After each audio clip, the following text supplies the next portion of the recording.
के पूर्व केंद्रीय मंत्री सफल साहब का स्वागत। आदरणीय सचिन पायलट जी यहाँ पहुंचे हैं। वीरेंद्र जाति जी उनको अगवानी करके प्रदेश अध्यक्ष जी के साथ ला रहे हैं।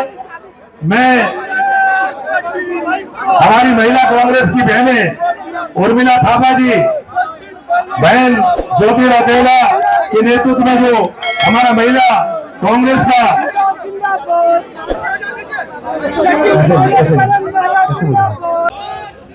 मल्लिकार्जुन खड़गे जिंदाबाद, आदरणीय करण महाराज जी और मंच में जरा बोल दे।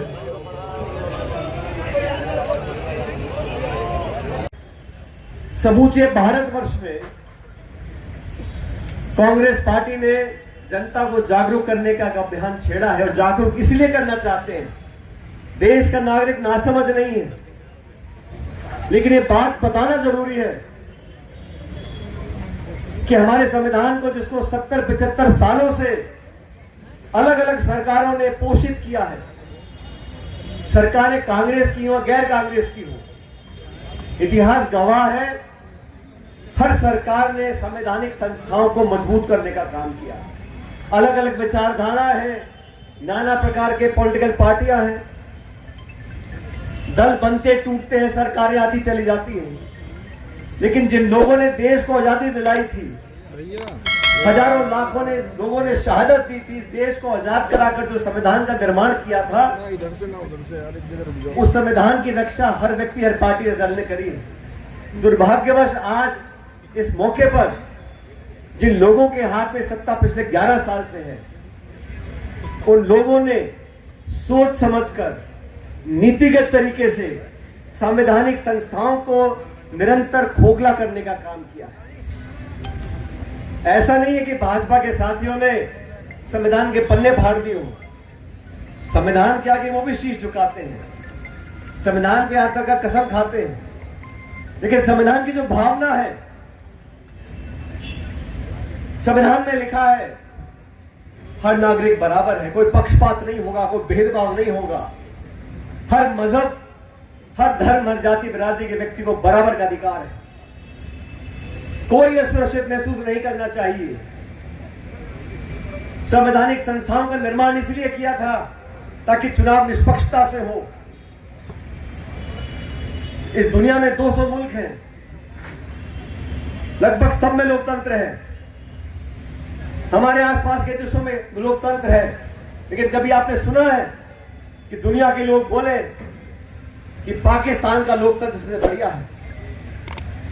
कोई उदाहरण नहीं देता लोकतंत्र का बांग्लादेश में, श्रीलंका में, नेपाल में, भूटान में। भारतवर्ष में लोग लोकतंत्र का उदाहरण क्यों देते हैं?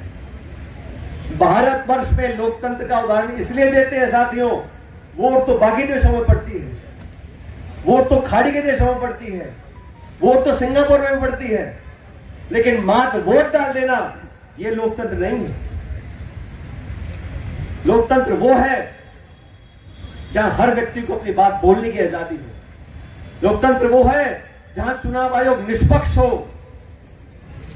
लोकतंत्र वहां हो जहां लोग अपने आप अपनी भावना प्रकट कर सकते हैं। भारत में लोकतंत्र की जड़ें क्यों मजबूत है? संविधान बचाओ नारे के साथ ये सम्मेलन करने की आवश्यकता क्यों पड़ी, मैं बताना चाहता हूं, और खासकर उत्तराखंड के संदर्भ में। आज आपके किसान खतरे में हैं।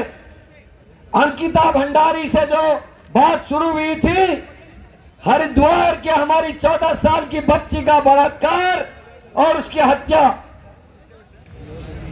श्रीनगर में ममता जोशी बहुगुणा की गुमशुदगी, उत्तर काशी की 4 SC बहनों का बलात्कार, आरोपी कौन? बीजेपी के फुलकेतारिया, हरिद्वार में ओबीसी सेल का सदस्य, दो इनके मंडल अध्यक्ष चंपावत और सल्ट के महिला अपराध में जमानत पे बाहर है, दुख संघ का चेयरमैन खुद जमानत पे बाहर है। भर्ती घोटाले होते हैं, 888 भर्ती घोटाले में हाकम संघ बीजेपी का जिला पंचायत सदस्य और पटवारी पेपर लीक होता है तो बीजेपी का मंडल अध्यक्ष मंगलौर हरिद्वार। आपका संविधान खतरे में है क्योंकि चुने हुए विधायक बीजेपी के बोलते हैं। आशा नोटियाल बोलती है कि माइनॉरिटी के लोगों को केदारनाथ के नजदीक काम नहीं करने देंगे, जबकि आप सब जानते हैं उत्तराखंड के लोग हैं कि वहां घोड़े खच्चर वाले 70% से ज्यादा हमारे माइनॉरिटी के भाई मदद करते हैं। अमरनाथ जी की गुफा खोजने का काम उनने किया और अमरनाथ तक भी लोगों को पहुंचाने का, बुजुर्गों को, माताओं को पहुंचाने का काम घोड़े खच्चर वाले करते हैं। और क्या शपथ ली थी विधायक ने? उसने शपथ ली थी कि मैं देश की एकता अखंडता को अक्षुण्ण रखूंगी, संविधान का पालन करूंगी।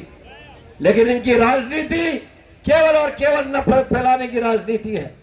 संविधान ने अंतिम छोर में बैठे हुए उस व्यक्ति को, एक आम व्यक्ति को, एक अनुसूचित जाति के व्यक्ति को, एक एसटी के व्यक्ति को और महिलाओं को हमारे देश में तानाशाही सरकार लाना चाहती है।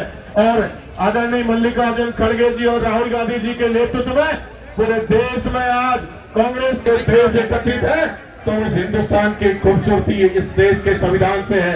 मैं आप सब लोगों से कहना चाहता हूँ, बूथ बूथ जाकर संविधान के बारे में बताना है और इस देश की जनता को फिर से एक बार संविधान की रक्षा में खड़ा करना है, जिससे हमारे देश की एकता और अखंडता बनी रहे। उपस्थिति ये संदेश देती है इसका संविधान सर्वोपरि है और जब संविधान पर बात आएगी तो पूरे देश का एक एक व्यक्ति निकलकर संविधान की रक्षा में खड़ा होगा।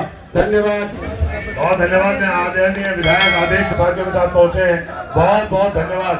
भाई बंटू, भाई विनीत बंटू हमारे यहाँ पर, हमारे सिद्धार्थ, उनका बहुत बहुत, बहन गोदावरी थाबली, हमारी तमाम साथियों के साथ मसूरी विधानसभा क्षेत्र से गोविंद त्यागी